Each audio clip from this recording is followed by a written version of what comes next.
Unlimited talk $75. Talk unlimited to over 50 destinations. Unlimited talk to all local landlines. Landline to mobile 45 cents. Sign up now. Flow, watch, talk, click.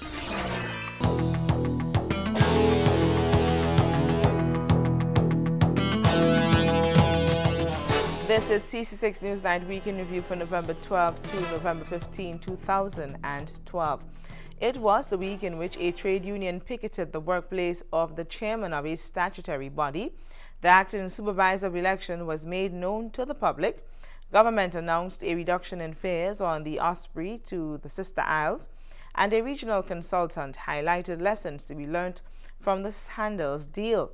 In sports, Grenada loses hold of a regional swimming title after holding it for 6 years.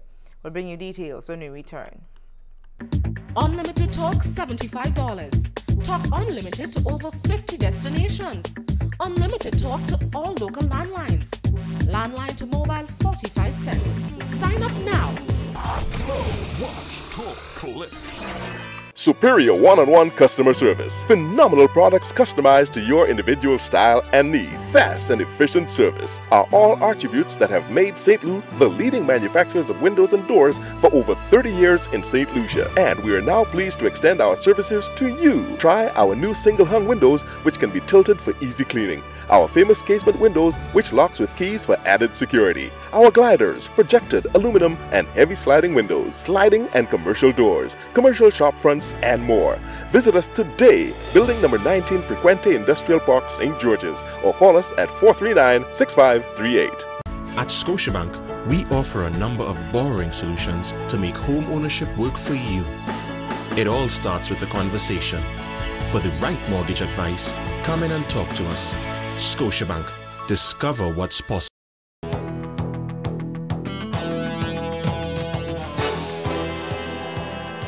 Thanks for joining us. I am Samantha Williams.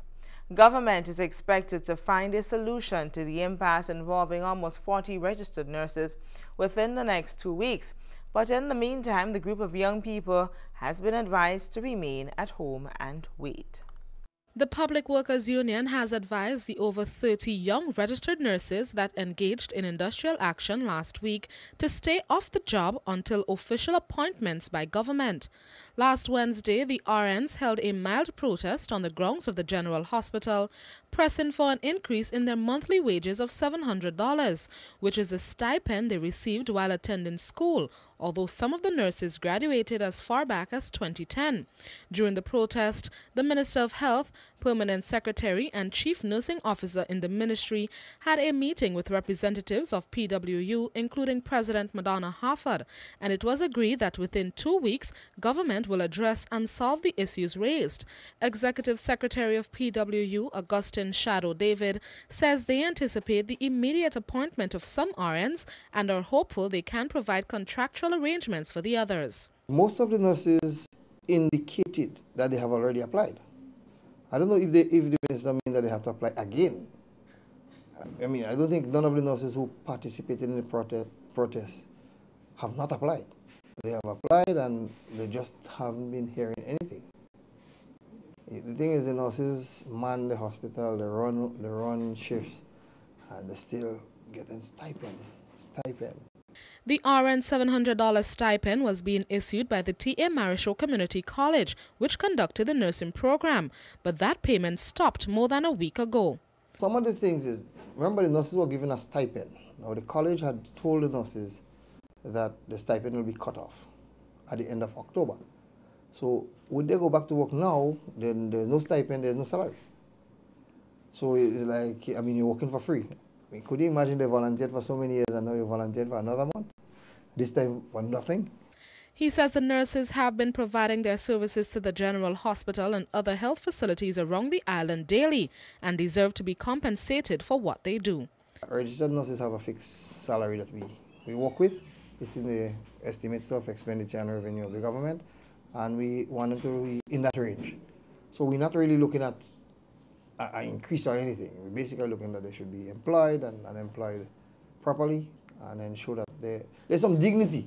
I mean, I have found, you know, we hear about this kind of behavior in other countries. where people are employed in a schemish way. You give them a salary and tell them they're students, but they're actually working. I mean, that to me, that's not a Grenadian culture. And I think it starts slipping in slowly. So we want to get rid of it once and for all.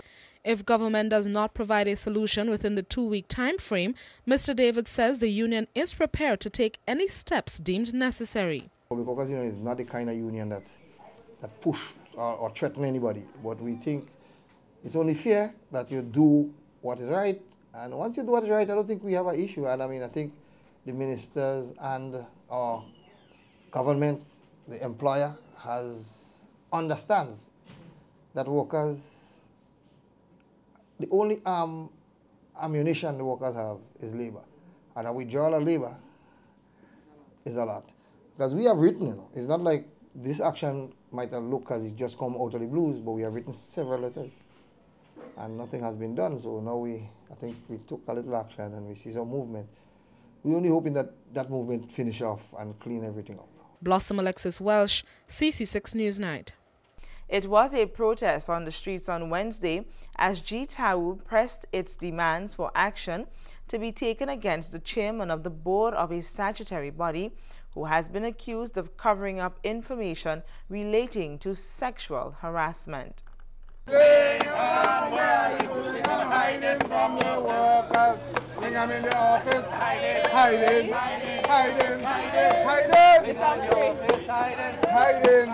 from the workers. Lingham, where are you? Lingham, where are you? Lingham, where are you? Lingham, stop hiding from the workers. End sexual harassment in the workplace. The government must act. The government must act. Reinstate the workers. Dismiss Samuel. Dismiss the general manager. End sexual harassment at Lotto. Reinstate the dismissed workers. Grenada Technical and Allied Workers Union took their protests against management at the National Lotteries Authority to another level on Wednesday by picketing in front the workplace of Chairman of the Board of Directors on the Carenage in St. George's. GTAU is making a case against Chairman of the Board of Directors, Lingham Samuel, seeking redress for 4 dismissed employees who were involved in the alleged sexual harassment incidents involving the General Manager of the NLA. Mr. Samuel, as Chairman of the Board, gave instructions to cover up the allegations of sexual harassment. And you have proof of that? We have irrefutable proof, and I challenge Mr. Samuel to take me to court and sue me. You have proof in the form of? I have proof in the form of a tape where the worker taped the sexual harassment. I have proof in the form of sworn affidavits where these instructions were given. I have the findings of the ombudsman, because the ombudsman made reference of it in his report. President General of TAU, Chester Humphrey, says based on the information received, Mr. Lingham Samuel should not continue to serve as chairman of the NLA. He drew reference to the Sandusky case in the United States. The chief coach, rather than take action against Sandusky, cover up his abusing activities. Sandusky was arrested, tried, charged, and now in jail. The head coach was dismissed because of his cover-up, and the president of the university was forced to resign. It is the correct thing to do. The government should remove Mr. Samuel. The perpetrator of the sexual harassment, the general manager, must be dismissed from the job. Senator Humphrey says Mr. Samuel needs to remove himself from the board as the 4 women involved in the alleged sexual harassment case have been fired, and that is a breach of their rights. So instead of protecting the workers who have been complaining about sexual harassment, Mr. Samuel is now firing them. From April to now, he has fired 4 of those workers. What is worse, we have brought the first case of dismissal, Ms. Reese Sam, to the Ministry of Labour 10 months now, and we can't get an outcome from the Ministry of Labour. GTAU is basically exposing to the public that since February of 2011, the issue was brought to the attention of the Prime Minister, and an inquiry was set up, and the team is still inquiring. Mr. Humphrey says several courses of action will be taken, including a petition which will be sent to UN Women. Sherry Ann Noel, CC6 Newsnight. Members of the GPSO say it may be perceived as political when the organization voices its concerns about issues crippling its operations. But one official says they will continue to press their demands regardless of who is in government. As the private sector fights to get the assistance it needs from the government without success, members have said they hope politics has nothing to do with it, as they have no alliance with any political party. But in a media conference held by the Grenada Private Sector Organization on Thursday, the members say that economics and politics are intricately linked. The GPSO says it is disappointed that nothing has been done about the problems which are seriously affecting their growth and survival. Private sector representative in the Senate, Christopher Diali, says if politics is one of the reasons for government's reluctance to lend a hand, then something must be done about it. If the politics is causing us to be in a situation where we don't have that, we need to do something about the politics. I don't know what needs to be done. That is up to the Grenadian people. But what we need for certainty from our point of view and our members' point of view is an understanding and predictability of the environment as we proceed. How that takes its own shape is for us as a people to decide, but we need to get at, because the businesses cannot continue in this unpredictable environment. Senator Diali says the GPSO is just speaking out to save the private sector. From a business point of view, if we don't have an environment that speaks to confidence and predictability, we have a problem. And we're going to say that to the Prime Minister. How he deals with it, whether politically or otherwise, that is his call. He's a politician, not us. We're just the business people. But it would affect how we plan. He says he cannot help it if people perceive that the private sector airing its concerns is political, but he will continue to speak on what is affecting its operations. What you can be assured of at any time in this private sector, which I am part of and the Chamber to some extent, is that we will never see us come in and say that we support the demise of this government over another one, or we support blackers against white. That you will never see, because we have a membership that is fertilized in terms of who they represent and who they support politically and otherwise. So we wouldn't take that route. But I cannot dispel people's perception that if we come now and we speak and we criticize certain things that this government is doing or not doing, and we like to see happen faster or whatever, that appears to be opposing the government. I'm sorry if that is the case. That is not the intention.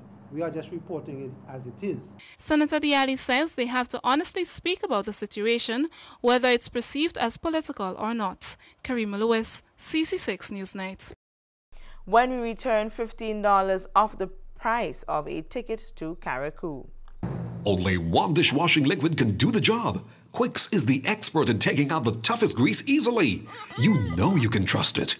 Quicks cuts grease better, full stop. GTM wishes to advise its customers of its new toll-free office and fax numbers for our local offices. You can contact us at 800-4GTM. That is 800-4486. Alternatively, we can be contacted on telephone numbers 232-2351, 232-6456, or 232-0920. Solid, reliable. Digicel makes you smile. Free SMS, free international and local. Free magic number calls, extra credit when you top up 10 or more, and get rewarded for your top up. Digicel gives you more to keep you smiling. Get free SMS when you top up with $10. Magic number calls when you top up with $15. Free once you top up with $20, free local calls to all Digicel number. Extra credit for $30 or more. You get more. 10% bonus credit to do anything you want. Digicel makes you smile. Digicel, the bigger, better network.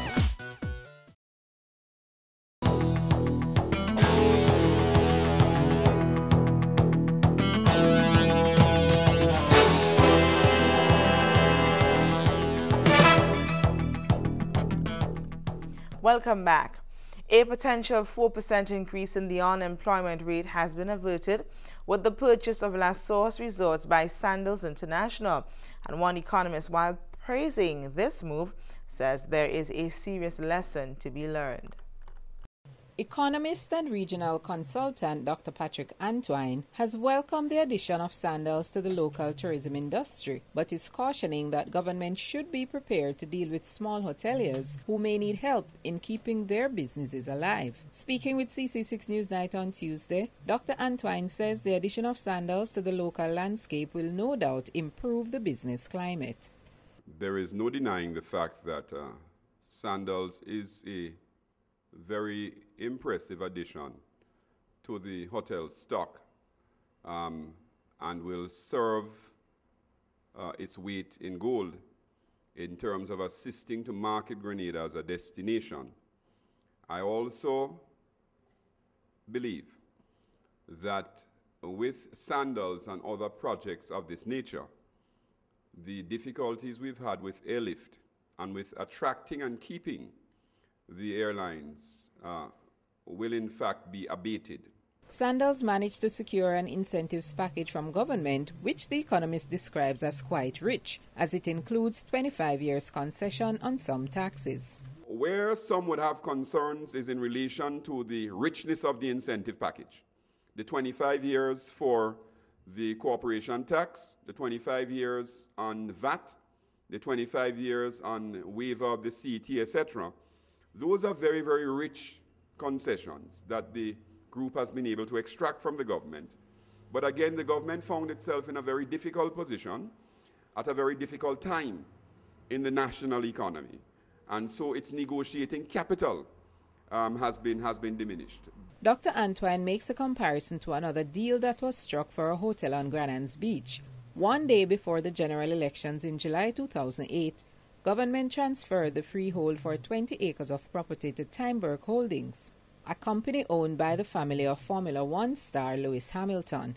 There was public outcry from some sectors about the transfer of the lands to Tymeburg, and government has since moved to take back the property and return it to the state.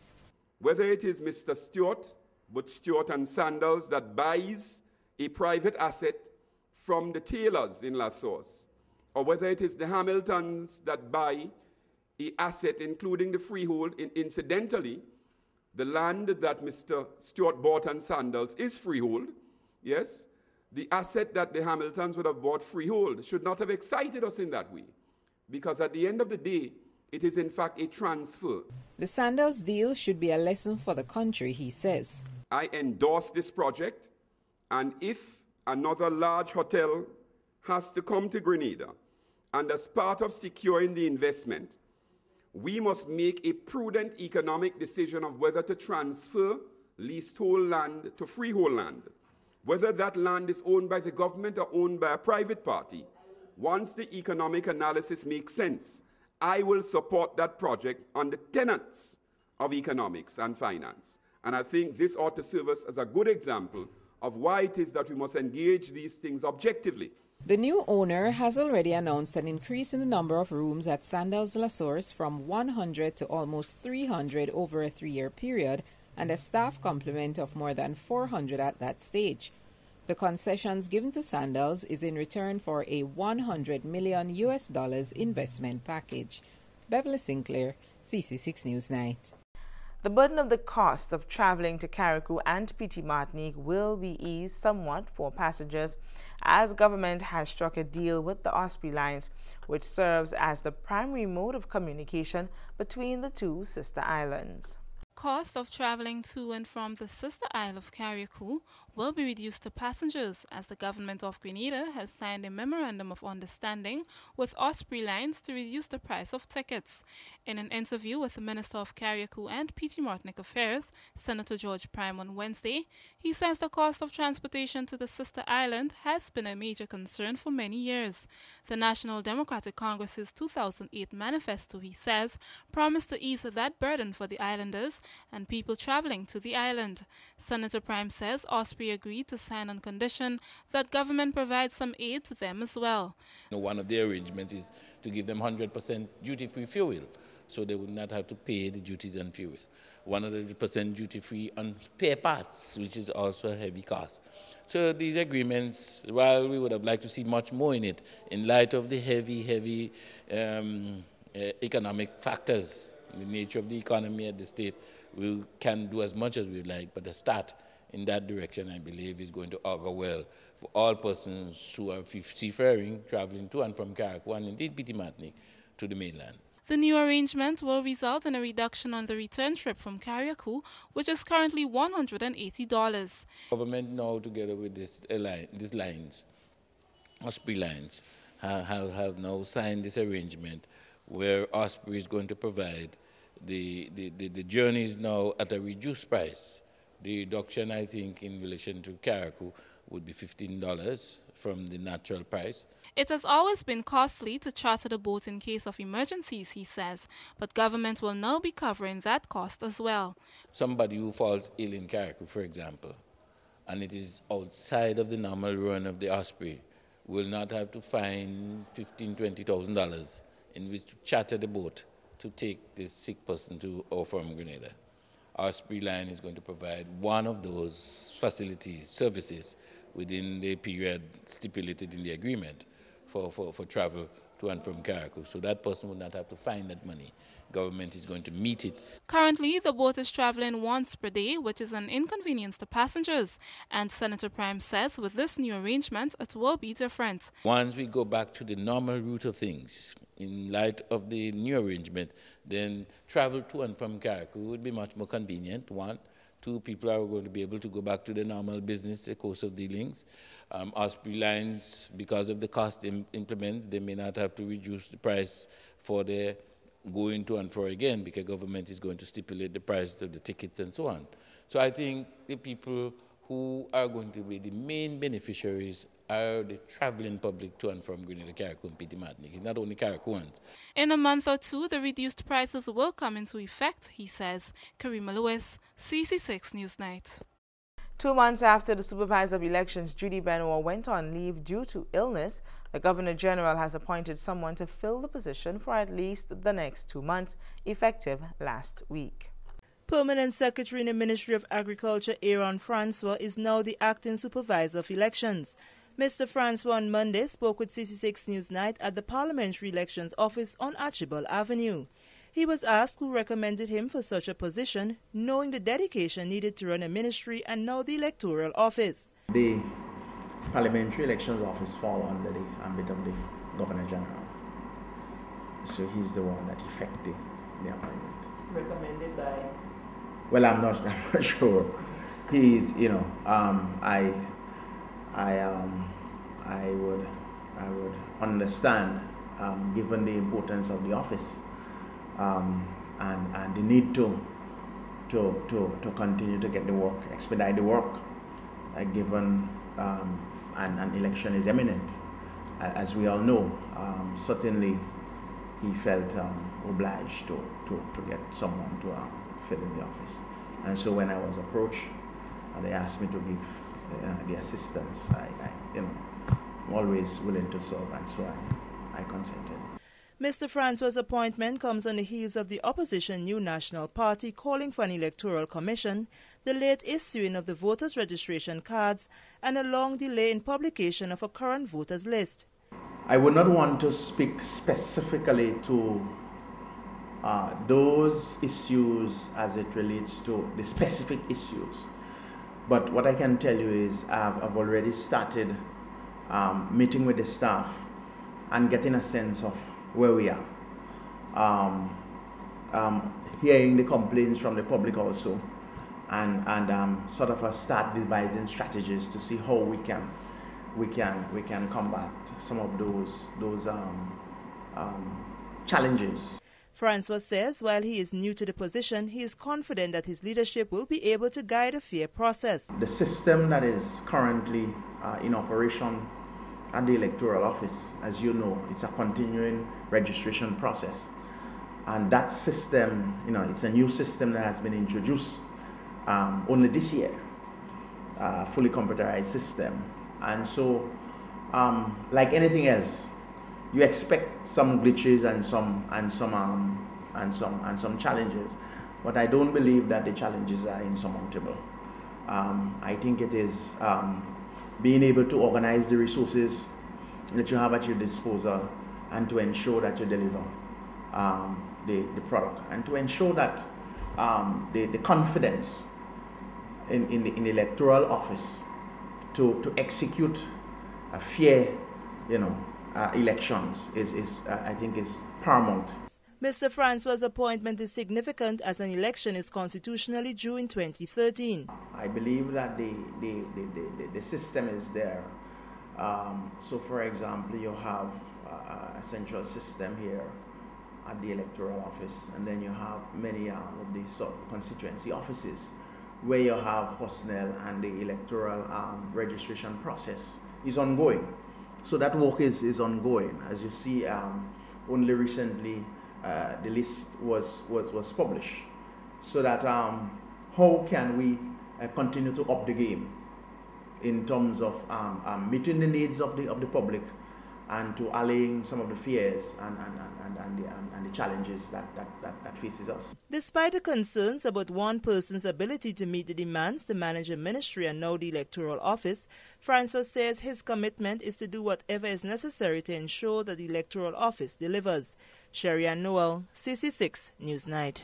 Coming up in sports, secondary schools football winding down to a thrilling finish. Breeze removes stains in the first wash. The other detergents, not always. You have to wash it all again and use twice the amount. So, which one costs more? Do the math. Choose Breeze. Unbeatable stain removal. Cool me down. Nothing can hard in my country. So I open a bakery. Yes. Hey, in order that I should marry. When did you jump so car? Friendliest people you'll ever meet. Wise man with black stone beside him. Live on Community Channel 6 every Saturday, 2 p.m. to 4 p.m. It's Sound System Saturday. Hello, I'm Chef Didier and welcome to Meals in a Minute, brought to you by the Baron Gourmet Collection. Today, we join Chef Didier on a culinary trip to China for a delicious sweet and sour chicken stir-fry. We start by simply branding a chicken breast in a hot pan with a little bit of oil. Add a little more oil to the pan and stir-fry your fresh vegetables until barely tender. Then add a jar of sweet and sour sauce from the Baron Gourmet Collection with some fresh noodles and toss it until nice and hot.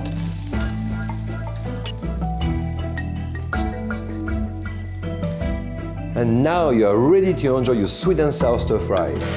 We hope we can inspire your next meal in minutes with the Baron Gourmet Collection. Baron, we make food tasty. Welcome back. After a 6-year reign as OECS swimming champions, Grenada was dethroned by St. Lucia by 20 points on the final day of the competition on Sunday at the Antigua Athletic Club. Team Grenada amassed a total of 1,514 points, putting up a valiant fight to their second-place finish in the 22nd Annual Championship, setting a total of 11 OECS records and winning 5 age group categories in the process. St. Lucia took first place with 1,536, while host Antigua and Barbuda placed third with 1,224 points. Organizers say the 2012 event will go on record as the most keenly competitive swimming activity in OECS history. Officials of the Grenada team say they did not view the defeat as a great loss, but as a way to pick up the pieces and better prepare themselves for next year's championship in the true spirit of the game. Antigua hosted the championship for the first time in 20 years. And finally, some news on secondary schools football tournament. It will be an all-rural parish affair when MacDonald College and St. Mark's Secondary meet in the finals of the Senior and Girls Division, and St. Mark's Secondary take on defending Junior Division champion St. Andrews Anglican Secondary in the final of the Republic Bank Right Start Youth Football Tournament. The deal was sealed in the Junior Division semi-final on Tuesday at the Roy St. John and Full Recreation Grounds. At the Roy St. John Recreation Ground in Tantine, Grenada Boys Secondary was defeated by St. Mark's Secondary in a close encounter 3-2. Captain of GBSS Jesron Charles says the team lost due to poor spirit. The problem was when we called him back the first stopper, he did not come back. And when they get a free kick, the ball is flashed straight through the keeper hand and the next team get the opportunity to score. The players of the team start to quarrel, and that make the team fall down. I want them to unite and play as a team and one unit. Coach of St. Mark's Secondary is Andrew Brother Monroe. I thought that the goalkeeper messed up, but that's life. One of our better players, right, had him in the midfield. And most times that when we down, I'll push him and he'll get one or two and come back and defend. And that is what I did. We just go there and just play to our game plan and just the same way we play and win those games, just go and play the same way. Over at Fur, both St. Andrews Anglican Secondary and McDonald College were hungry for a win, and it showed as their game ended in a close encounter 3-2 in favor of SAS. That was Janelle Andrews reporting. That's all we have for you in Sports on 6. A recap of the headlines is next. Still struggling to stream content? Get Flow Broadband. With the most affordable rates on the fastest speeds around, you click and stream all the content you want smoother than ever. Flow, watch, talk, click. Recapping the headlines, it was the week in which a trade union picketed the workplace of the chairman of the statutory body. The acting supervisor of election was made known to the public. Government announced a reduction in fares on the Osprey to the Sister Isles, and a regional consultant highlighted lessons to be learnt from the Sandals deal. In sports, Grenada loses hold of a regional swimming title after holding it for 6 years. That brings us to the end of CC6 News 9 Week in Review for November 12 to November 15, 2012. Top stories from CC6 News 9 can also be seen on our Facebook page, Flow Community Channel 6. On behalf of the news team, I'm Samantha Williams, thanking you for joining us.